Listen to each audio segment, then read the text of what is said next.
Halo teman-teman semuanya, kembali lagi di channel Ridho Abdillah dan masih bersama saya, Ridho Fauzan Abdillah. Oke teman-teman, di video kali ini kita akan melanjutkan tentang pembahasan VLAN dan trunking yang pada video sebelumnya belum sempat kita selesaikan teman-teman.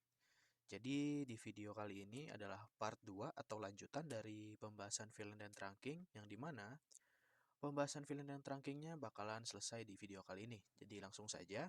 Untuk pembahasan pertama, itu kita ada yang namanya teori Dynamic Trunking Protocol atau kita singkat menjadi DTP. Nah, kalau sebelumnya kita telah mempelajari ada di switch itu kan ada yang namanya terang sama akses ya teman-teman. Nah, nanti di pembahasan atau praktek Dynamic Trunking Protocol ini ada dua mode tambahan teman-teman. Namanya adalah Dynamic Auto dan Dynamic Disable. Nah, seperti yang kalian tahu ya, kalau terang itu digunakan untuk switch teman-teman. Untuk switch. Dan kalau akses digunakan untuk end device. Duh, aku nggak punya mouse jadi susah nulisnya teman-teman. And ada ini end device lah ya gitu teman-teman. Lalu misalkan di sini kan kalian lihat bahwa kita memiliki dua mode tambahan ya, yaitu mode Dynamic Auto dan Dynamic Disable. Jadi misalkan di sini teman-teman misalkan punya dua switch ya, sebut aja ini switch 1 yang terhubung ke switch 2. Nah, di switch 1 ini misalkan kita konfigurasikan sebagai apa namanya? Kita konfigurasikan sebagai dynamic auto teman-teman di sini. DA ya, dynamic auto. Lalu di switch 2-nya kita konfigurasikan sebagai dynamic auto juga. Nah, kalau mereka sama-sama dynamic auto, teman-teman, lalu di sini kita lihat pada tabel dynamic auto bertemu dengan dynamic auto, maka modenya adalah akses, teman-teman. Seperti itu. Jadi kalian untuk rumus-rumusnya kalian bisa lihat dari tabel ini saja ya. Misalkan dynamic auto bertemu dynamic desirable akan menjadi terang, dynamic auto bertemu terang akan menjadi terang lagi, dan dynamic auto ketemu akses akan menjadi akses, teman-teman. Seperti itu. Begitupun berlaku untuk dynamic desirable bertemu dengan dynamic auto akan menjadi terang dan lain sebagainya. Kalian bisa lihat sendiri di sini. Jadi misal terang bertemu terang akan jadi terang, tetapi ketika terang bertemu akses itu not recommended ataupun tidak disarankan teman-teman ya. Nah, jadi misalkan nih, di sini kan teman-teman mempunyai switch yang dua switch deh teman-teman ya. Sebentar. Dua switch yang saling terhubung. Nah, terus di switch yang pertama ini itu dikonfigurasikan sebagai namanya apa ya teman? Kita konfigurasikan aja misalkan sebagai dynamic kita konfigurasikan sebagai terang teman-teman. Terang. Tapi yang di switch 2 kita konfigurasikan sebagai akses. Maka nanti di kabel sininya itu dia bakal menjadi not recommended teman-teman. Mana? Terang dan akses. Ya ini, terang dan akses akan menjadi not recommended ataupun tidak disarankan. Seperti itu. Jadi mungkin kalian sudah mengerti ya tentang teori-teorinya. Nanti untuk pembahasan lebih lengkapnya kita akan bahas di praktiknya. Oh iya, sebelum kita ke praktik, di sini saya mau menjelaskan sedikit sifat-sifat dari si setiap modenya teman-teman. Nah, kalau dynamic auto itu modenya adalah menunggu. Menunggu. Aduh, lama banget nih nulisnya. Menunggu. Nah, gitu ya, teman-teman. Kalau dynamic desirable itu sifatnya adalah mengajak. Ini kita singkat aja, teman-teman. Ini menunggu, ini ajak seperti itu. Lalu kalau terang dan akses itu sifatnya adalah memaksa.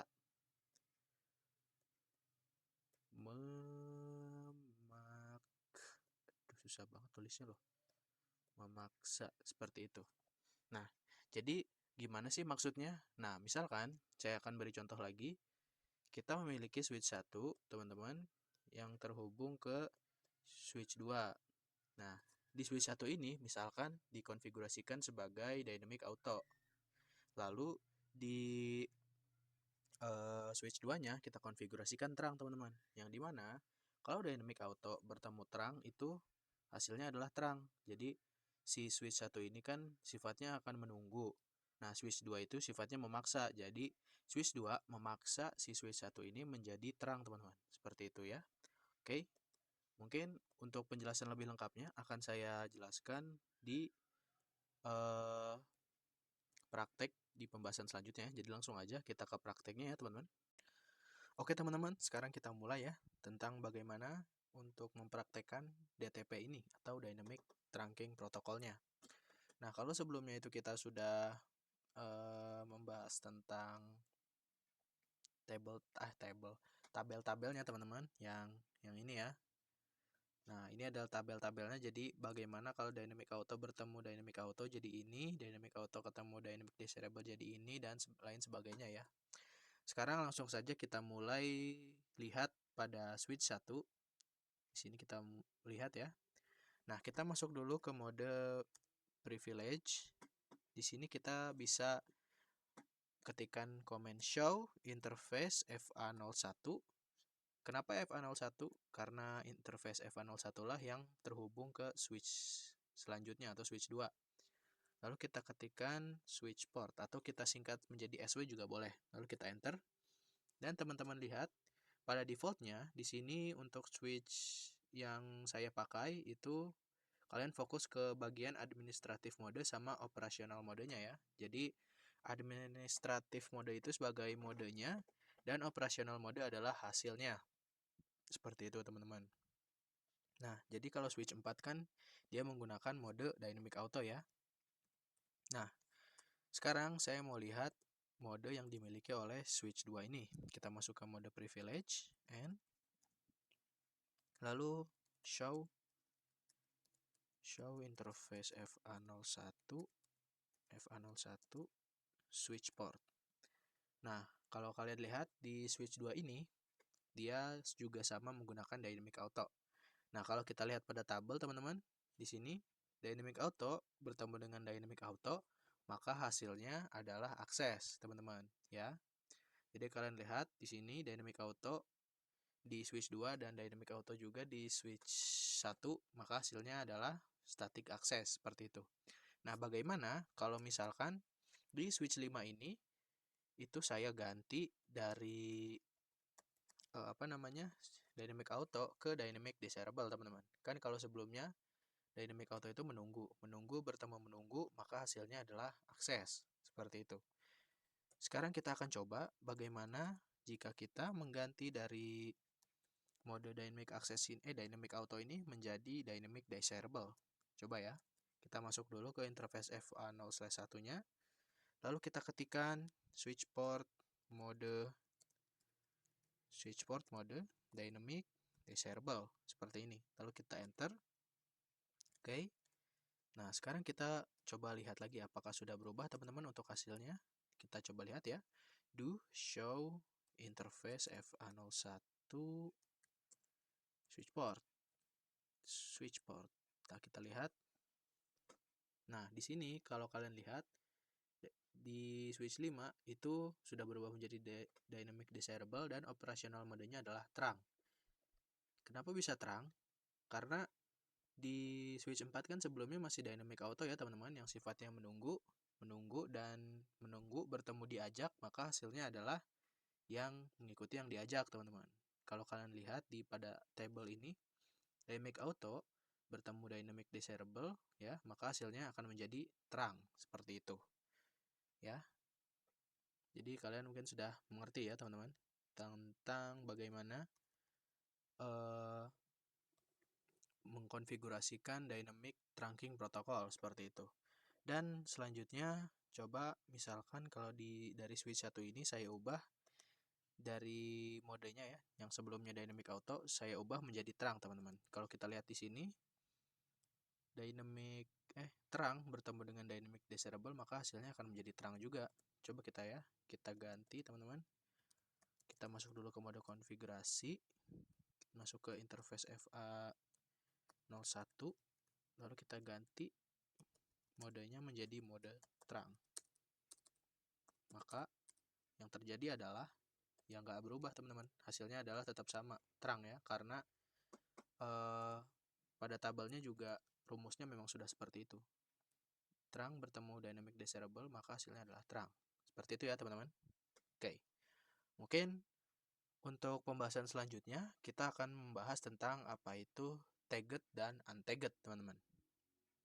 Oke, langsung aja ya, nggak usah di-cut videonya, langsung saja kita bahas tentang apa itu tagged dan untagged. Pertama-tama, di sini saya mau masuk dulu ke mode simulasi. Oke, kita nggak usah diperbesar lah, gini aja teman-teman. Dan misalkan saya mau mengirimkan paket dari PC9 ke PC15. Kita lihat. Nah, di sini kalian lihat ya, di langkah selanjutnya dari PC9 itu mengirimkan paket ke switch, dan dari switch itu dikirimkan ke switch lagi. Nah, kalau kalian perhatikan, di sini kan ada yang namanya proses dikirim dari switch ke switch ya, teman-teman. Kita lihat. Nah, mana ya? Nah, teman-teman kalian lihat ya, di sini ada yang namanya .1q, yang dimana paket ARP yang memiliki nama .iq di dalamnya itu kita berikan nama sebagai tagged teman-teman, atau bisa disebut ditandai ya, ditandai bahwa paket tersebut itu dikirimkan dari switch ke switch, seperti itu. Kalau bukan yang tagged itu misalkan dari switch yang dikirimkan lagi ke PC teman-teman.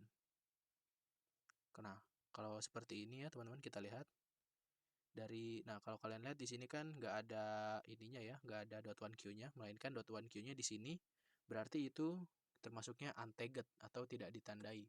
Jadi kalau kita ambil kesimpulan, tagged adalah paket ARP yang dikirimkan ke switch dan di dalamnya memiliki encapsulasi .1q. Nah, sedangkan kalau yang untagged itu nggak punya encapsulation .1q-nya, seperti itu teman-teman. Oke. Nah, setelah kita membahas tentang dua pembahasan sekaligus, yaitu praktek dynamic trunking protocol dan tagged dan untagged. Nah, sekarang di pembahasan selanjutnya kita akan coba membahas tentang native VLAN, teman-teman. Oke, teman-teman, di pembahasan terakhir kita ini kita akan membahas tentang native VLAN. Nah, native VLAN itu apa sih, teman-teman? Nah, jadi coba kita mundur dulu ke pembahasan sebelumnya yang sudah kita bahas teman-teman tentang tag dan untag teman-teman. Jadi kalau tagged kan itu seperti paket yang dikirimkan dari switch ke switch, itu pasti ada yang namanya .1q-nya ya teman-teman. Nah, jadi kalau kita menggunakan native VLAN, nanti kita itu nggak perlu ada yang namanya .1q atau nggak usah ditandain atau nggak usah ada taggednya teman-teman. Jadi seperti apa ya? Di sini kan kita lihat nih, coba di switch 1 ya, kita buka, kita masuk ke tab CLI, kita conft do show interface trunk. Nah, teman-teman lihat di sini ada yang namanya native VLAN, di mana native VLAN ini pada defaultnya adalah VLAN 1 yang sudah otomatis dinatifkan teman-teman, yang dimana ketika ada interface yang termasuk ke apa namanya ini VLAN 1, itu dia kalau dikirimkan paket dari switch ke switch, itu dia nggak usah apa namanya teman, nggak usah ada taggednya ya, jadi nggak memerlukan .1q di paketnya, seperti itu. Dan bagaimana cara menambahkan VLAN yang lainnya ke dalam native VLAN teman-teman? Kan kalau teman-teman lihat di sini native VLAN-nya hanya VLAN 1 ya, sedangkan kita memiliki VLAN 10 dan 20. Nah, caranya itu gampang banget teman-teman. Jadi setelah kita membahas konsep dari native VLAN, kita langsung saja ke pembahasannya ya. Nah, di sini kita coba masuk ke interface FA07 ya di switch 1, karena FA07 ini adalah interface yang terhubung ke switch di ruangan kedua. Jadi langsung saja kita masuk ke interface FA0/7. Oke. Dan untuk komennya kalian bisa ketikkan switch port trunk native VLAN 10 seperti ini. Jadi misalkan saya mau mencoba dari VLAN 10 ini, itu dia kalau mengirimkan paket ke ruangan 2, lalu paketnya itu melewati switch ke switch, dia nggak perlu di tagget teman-teman. Oke, langsung saja.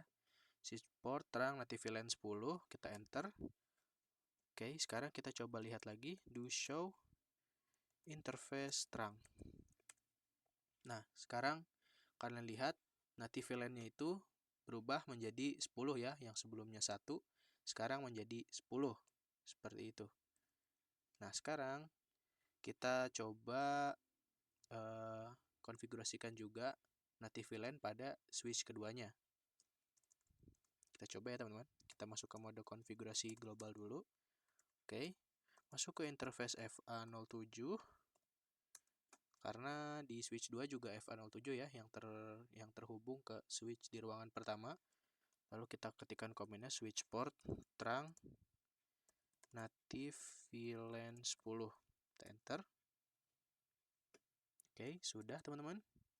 Coba kita cek lagi. Apakah sudah berubah teman-teman? Do show interface trunk.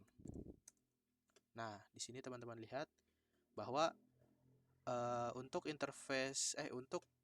port atau interface yang sudah diterangkan itu ada 2 ya teman-teman. Karena di switch 2 kan dia terhubung selain ke ruangan 1, dia juga terhubung ke ruangan 3 yang berarti FA08 juga sudah diterangkan teman-teman. Jadi di sini ada 2 ya yang diterangkannya. Nah, tetapi pada port 07 yang terhubung ke ruangan 1 itu sudah dihubungkan ke native VLAN, yang berarti kalau mereka saling menghubungkan atau saling mengirimkan paket, mereka itu nggak usah perlu yang namanya tagget. Sekarang kita coba untuk pengujiannya ya. Kita masuk ke mode simulation. Kita besarkan ya teman-teman. Nah, kita besarkan. Oke, kita kirimkan paket dari PC 1 ke PC yang keempat yang berada di ruangan kedua. Kita lihat ya, kirim. Nah, setelah itu dari switch ke switch, itu nggak perlu yang namanya, teman-teman lihat ya, yang sebelumnya itu kan biasanya ada .1 queue-nya, sekarang nggak ada teman-teman. Nih, kalian lihat ya. Tuh, dia nggak ada .1 queue-nya sama sekali, yang berarti kalau kita menggunakan native VLAN, itu dia akan menghilangkan taggetnya. Jadi, fungsi utama dari VLAN itu kurang lebih seperti itu ya teman-teman. Nah, mana tadi ininya? Mana tadi simulasinya? Kok nggak ada sih? Coba kita ulang lagi deh. Dari sini ke sini. Dari PC ke switch. Lalu setelah itu dari switch ke switch lagi teman-teman. Kita lihat.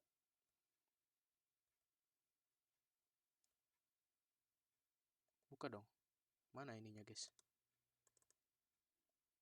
Duh, ngebug. Nah, kalian lihat ya. Dari switch ke switch itu nggak ada membutuhkan yang namanya .1 queue. Berarti untuk pengujian dan konfigurasinya sudah sukses teman-teman. Seperti itu. Oke. Jadi kurang lebih untuk praktek VLAN dan trunking akan selesai di pembahasan terakhir ini, yaitu tentang native VLAN. Di video selanjutnya kita akan membahas tentang, oh iya teman-teman, sebentar. Ada satu pembahasan lagi yang kurang ya. Kalau sebelumnya itu kita mengubah native VLAN menjadi 10, sekarang saya mau cobain kita kembalikan. Maksudnya yang sebelumnya itu kita sudah ubah menjadi 10, kita akan ubah lagi menjadi 1 teman-teman, seperti pada defaultnya. Caranya gampang banget teman-teman. Kalian tinggal ketikkan yang ini ya, switch port trunk native VLAN 10, VLAN 1 seperti pada defaultnya, tapi kalian harus masuk dulu ke interface yang terhubung ke ruangan kedua. Seperti itu, lalu kita enter. Sudah selesai. Sekarang kita coba lihat dulu pengujiannya. Kita lihat do show interface trunk. Nah, dia sudah kembali lagi menjadi native VLAN 1. Sekarang di ruangan kedua, kita ubah lagi menjadi defaultnya, yaitu adalah 1. Setelah itu kita lihat dia sudah balik lagi menjadi defaultnya, yaitu 1. Seperti itu teman-teman. Oke, mungkin videonya akan selesai sampai di sini. Terima kasih buat kalian yang sudah menonton. Semoga video bermanfaat buat kalian yang sedang belajar Cisco. Saya pamit undur diri. Wassalamualaikum warahmatullahi wabarakatuh.